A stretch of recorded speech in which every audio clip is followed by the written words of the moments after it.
E aí, galera inteligente dessa internet, aqui é a Milena Faria Fintori e você tá no canal da Lady Boss, onde a gente tá constantemente conversando, reagindo e discutindo. Discutindo é um sinônimo de conversando, mas eu vou usar porque ficou bonito na frase.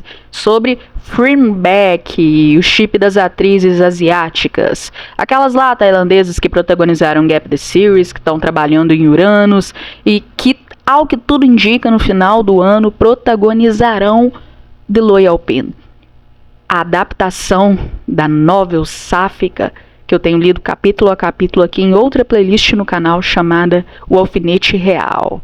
Essa playlist de hoje, a Brado Mudo, tenho narrado capítulo a capítulo dessa que é a minha novel, o meu romance sáfico histórico que se passa no Brasil, colônia do Reino Português, por volta do século XVII, basicamente os anos de 1600, e a gente tem acompanhado agora o desenrolar, a trama final desse relacionamento de amor, poder, ódio, posse, dinheiro, de Norma Jean, a filha do capitão Donatário, a princesa dessa vila, e a Candelária, a sua escrava barra dama de companhia. Quero agradecer a todos que têm me ouvido, que têm acompanhado, esse que é o meu projeto favorito aqui. Desde já dizer que os próximos capítulos serão em formato de vídeo, já estão gravados e eu vou postar no decorrer da semana. Obrigada pela paciência. Conforme você já viu no título desse vídeo, a gente vai fazer a leitura hoje do capítulo 35.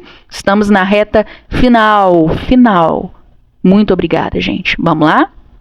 Capítulo 35 de Brado Mudo. Recolha o vinho. Minha voz pairou pelo quarto. Heitor havia retirado o paletó e as botas, sentado na ponta de minha cama, munido de um olhar monótono, as mãos apoiadas nos joelhos grossos. Me lembro de ter me sentido coçar por debaixo do vestido, tendo começado a tirá-lo frente ao espelho, como em todas as noites. Mas não era ela, na cama ao lado, me esperando. Cheguei ao banheiro com passos largos e me despi, finalmente só, certa de que teria ficado ali por toda a noite, mas ainda haveria uma seguinte e outra, e a eternidade não mereceria assistir meu corpo putrefar. Contudo, a porta do quarto se abriu. Ouvi a voz de Heitor soar delicadamente. Coloque sobre a mesa, por favor. Quantas escravas serviam a casa grande? Porque justamente ela, ao nos servir naquele momento. Pouco mais de um segundo, me permiti pensar que ela tivesse escolhido ir, como se aquela pequena pérola pudesse suportar tamanha dor. Sua babá nos mandou um agrado. Heitor se dirigiu a mim, enquanto ela colocava o vinho no lugar ordenado. Ela não escolheria estar ali jamais. Nana mandou até mim, para me lembrar de que eu deveria fazer. Que eu deveria ser a mulher que me fora incumbido de ser naquela noite, me forçar a entender que tudo aquilo havia acabado. Porém seus olhos encontraram os meus, seus olhos. Eu os quis, como desde a primeira vez. Colocou sobre a mesa a bebida e virou-se para sair, quando lhe impedi. Recolha o vinho. Não, nós beberemos, Heitor sugeriu impaciente, pegando a garrafa com desdém. Não há o que brindar, eu respondi, cansada, sem olhar na direção de meu marido, fitando-a sem respirar, na tentativa de manter a lágrima em meus olhos, ainda que eles fossem dela. Obrigada. Ela se dirigiu. O Heitor aqui agradeceu. Ele se dirigiu a ela dessa vez, me ignorando, dando a deixa para que ela saísse. Candelária sentiu, tirando os olhos dos meus, virando-se e saindo vagarosamente, enquanto eu esperava que ao menos olhasse para trás. Mas não o fez e eu continuei ali, sozinha com minha dor, acompanhada de um corpo tão infeliz quanto o meu, no meio do quarto, invadida pelo cheiro de vinho vindo do cálice de Heitor, fitando a porta aberta e o corredor vazio, no escuro. Até mesmo as lágrimas merecem o gosto do vinho, Norma Jean, beba também.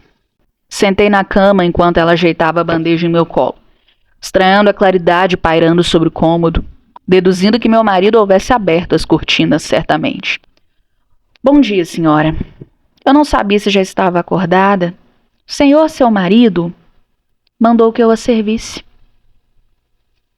Leve de volta e peça que Candelária venha me servir.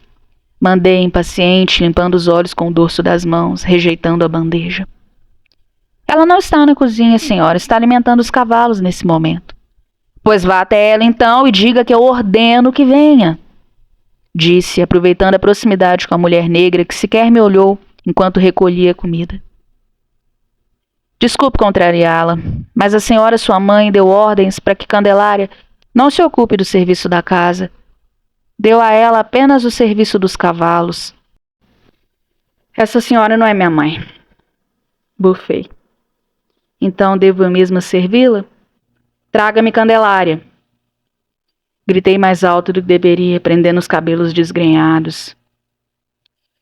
Me lembro de ter me recostado na cabeceira fria da cama, entrelaçado os dedos. Eu não tinha nada do que queria, desde que havia começado a querer. Eu não era a primeira a amar e não seria a última, mas qualquer ser que se considere racional, ainda que se trate do maior dos tolos, acredita que seu amor é maior do que qualquer outro amor que alguém já tenha sentido. Assim como a maior das dores, marcada em um corpo, é reduzida a nada se comparada ao que sente no presente. Eu lhe trouxe o café, senhora.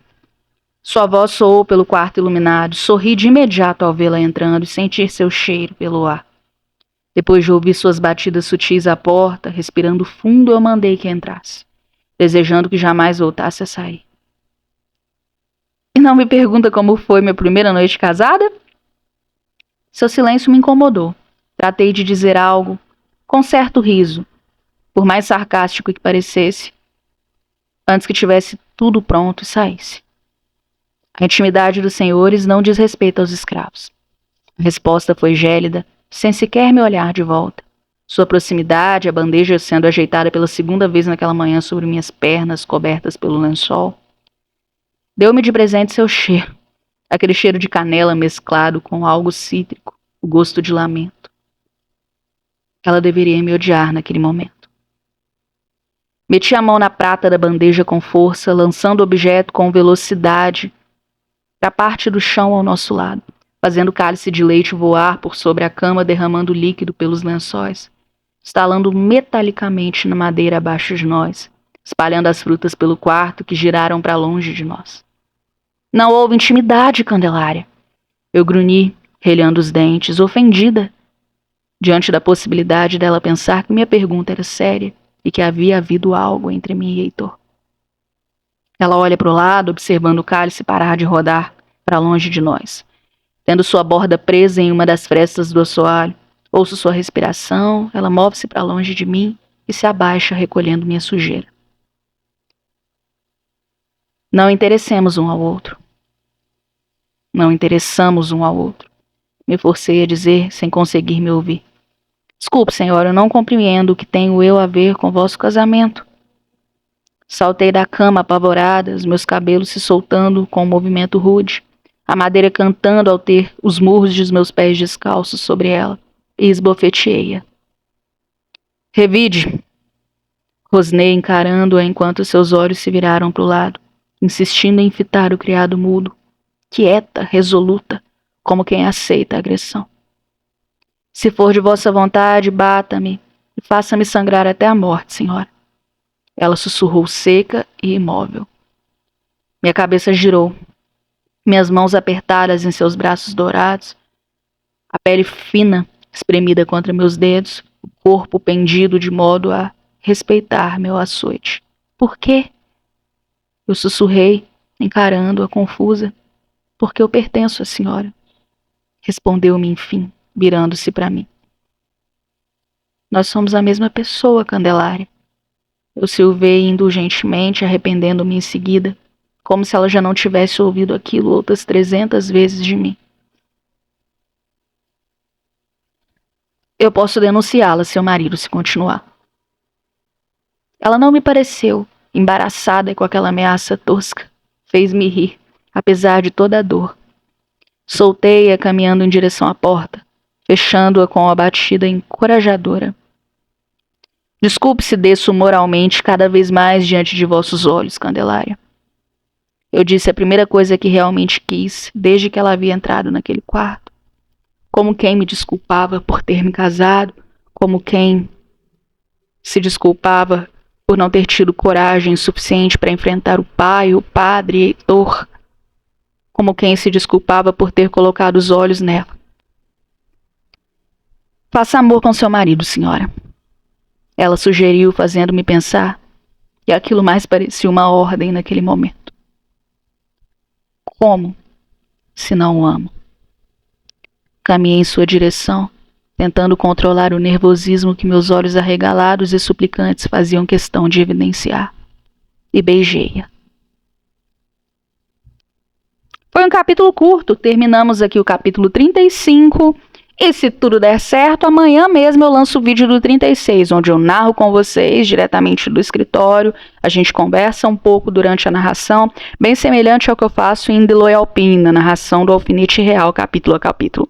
Pretendo fazer isso até o final da obra. Vou dar um pequeno spoiler para vocês, nós vamos começar o 36, certo? Tô rolando aqui as páginas, estamos na 176 e tem 199 páginas. O livro termina no capítulo 42, estamos mesmo na reta final.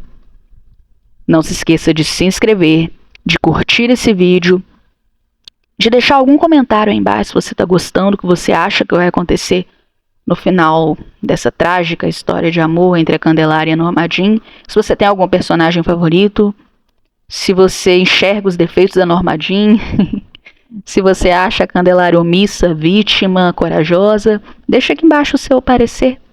Vamos conversar sobre. Muito obrigada por sua audiência. Torne-se membro se possível. Beijo.